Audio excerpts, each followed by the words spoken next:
Hello नमस्ते। I hope आप सब मज़े में हो। आई नो आप में से काफ़ी लोगों की आई ना कुछ इस तरह से बनती होगी जो कि गलत है।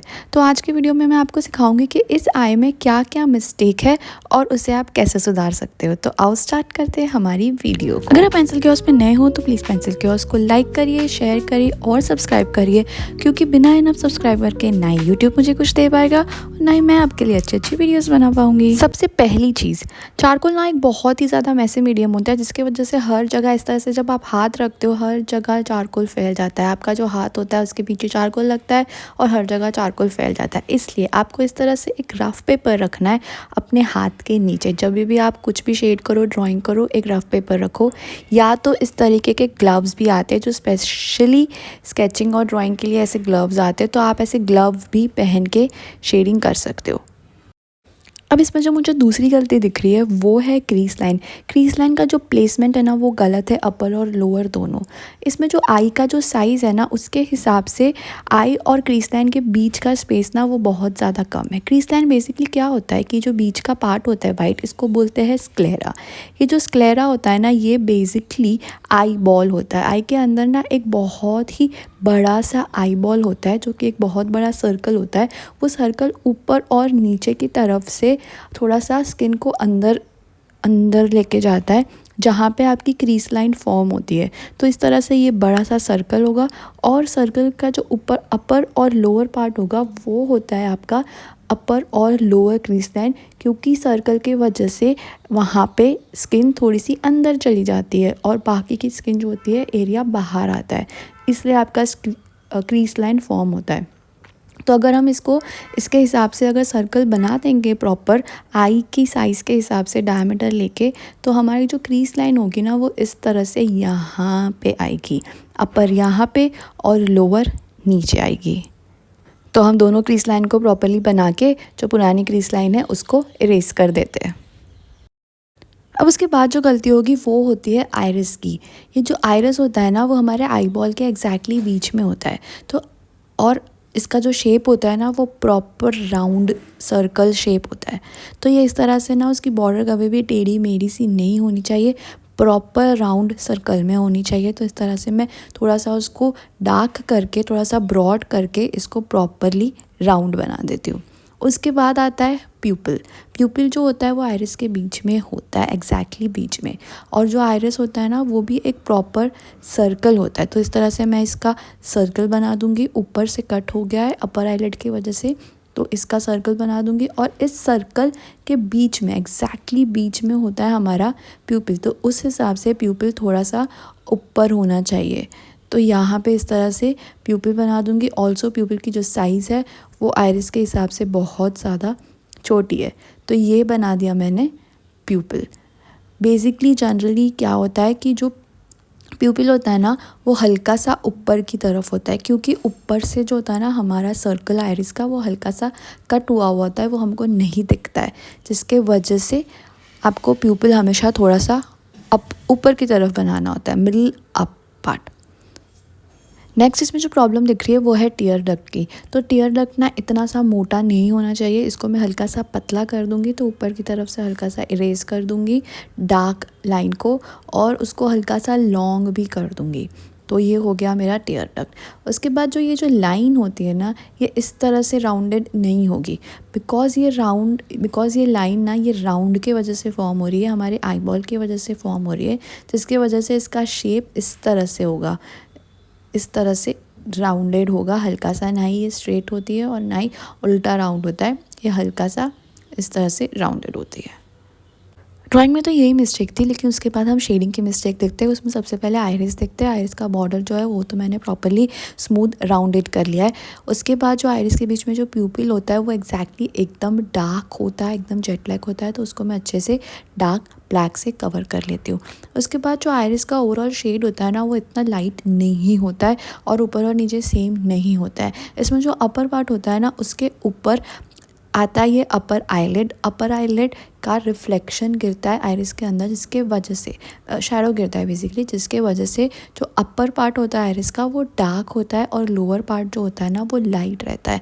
कभी भी हमेशा 90% ऑफ टाइम अपर पार्ट को डार्क रखना है और लोअर पार्ट को लाइट करना है। तो मैं जल्दी से अपर पार्ट को डार्क कर लेती हूँ, लोअर पार्ट को लाइट रख लेती हूँ।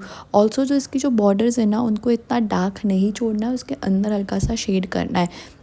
रियलिस्टिक ड्राइंग जब भी करो, कभी भी इतनी डार्क बॉर्डर्स करके नहीं छोड़ना है, उसके आसपास हमेशा थोड़ा थोड़ा सा शेड करके बॉर्डर्स को थोड़ा सा ब्लर कर देना है। तो बस मैं वही कर रही हूँ, अंदर थोड़ा सा डार्क शेड ऐड कर रही हूँ।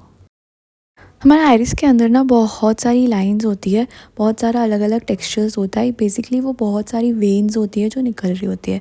अब ये वेन्स ना बहुत सारी होती है आइस के अंदर, तो हम क्या करेंगे, बहुत सारी वेन्स बनाएंगे और उनको हल्का सा लाइट डार्क सा करेंगे। बस इस तरह से शार्प लाइन्स बना के कुछ छोड़ नहीं देंगे। हमें यहाँ पे कोई सन नहीं बनाना है, कोई सूरज नहीं बनाना है, हमें बहुत सारी रियलिस्टिक वेन्स बनानी है। तो सबसे पहले मैं बहुत सारी छोटी छोटी वेन्स नीचे बना दूंगी और बहुत सारी छोटी छोटी वेन्स ऊपर बना दूंगी, और उसके बाद कुछ वेन्स उन दोनों के बीच में कनेक्ट होते हुए बना दूंगी, और इन सबको अच्छे से ब्लेंड कर रही हूँ।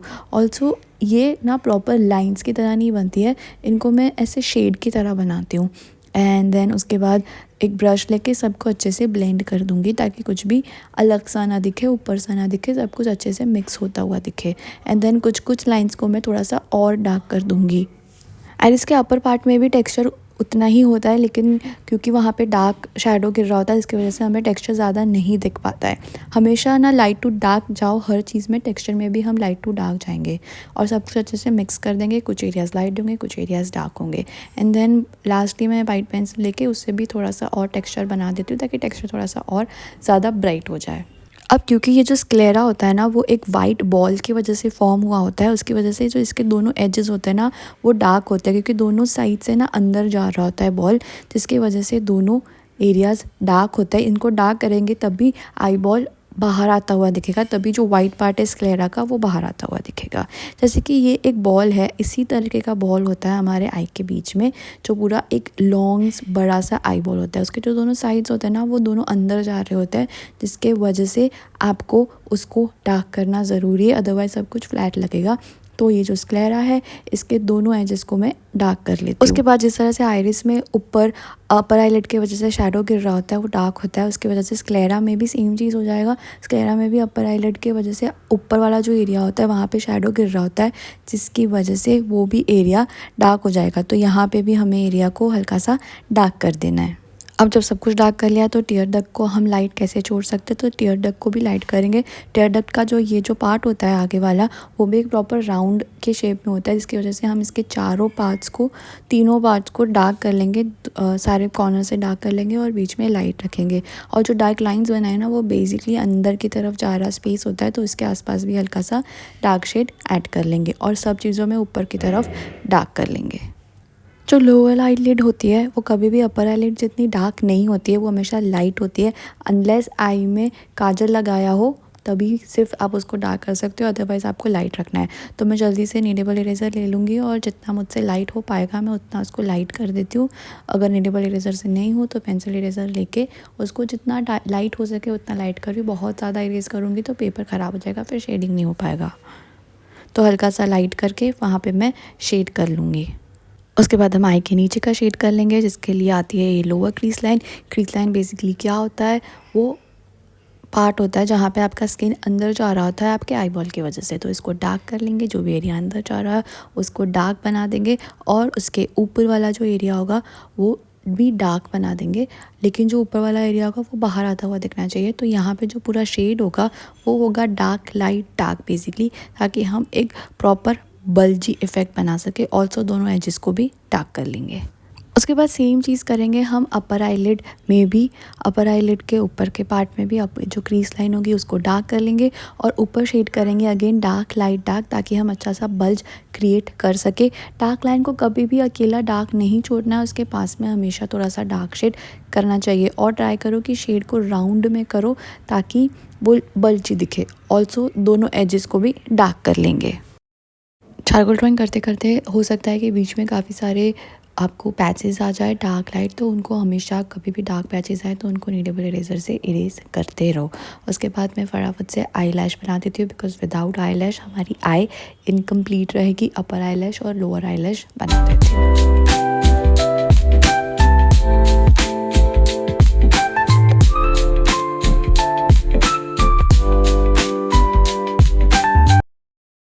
किसी भी आई के अंदर ना बहुत सारा पानी होता है जिसकी वजह से वो रिफ्लेक्ट करती है। तो रिफ्लेक्शन के लिए हमेशा इस तरह से वाइट एरियाज़ बनाने हैं। आपको सबसे पहले इरेज़र से बनाने हैं और उसके बाद वाइट पेन से बनाने हैं। अब रिफ्लेक्शन जो होता है ना वो हर जगह होता है। जो स्क्लेरा का वाइट एरिया होता है ना वहाँ पे भी होता है, आइरिस में भी होता है, प्यूपिल में भी होता है, हर जगह होता है। पानी हर जगह होता है, रिफ्लेक्शन हर जगह होता है, लेकिन वो ज़्यादा ब्राइट ना आपको डार्क एरिया पे दिखता है, बिकॉज डार्क एरिया पे ही वाइट रिफ्लेक्शन ज़्यादा ब्राइट दिखता है। इसके वजह से हमें आइरिस में ज़्यादा ब्राइट और डार्क रिफ्लेक्शन दिखता है। रिफ्लेक्शन के बिना आपकी आई कभी भी रियलिस्टिक नहीं लगेगी। रिफ्लेक्शन को नहीं भूलना है। और बस इसी तरह से आप आई को करेक्ट कर सकते हो और एक रियलिस्टिक आई बना सकते हो। आई होप आपको ये वीडियो अच्छी लगी हो और आपने इस वीडियो से काफ़ी कुछ सीखा हो। तो आज के बाद आपकी जो आई है ऐसी दिखनी चाहिए, ना कि वैसी दिखनी चाहिए। तो देखते रहिए इस हमारी वीडियोस को और सीखते रहिए drawing. Keep drawing. Have a good day. Tata.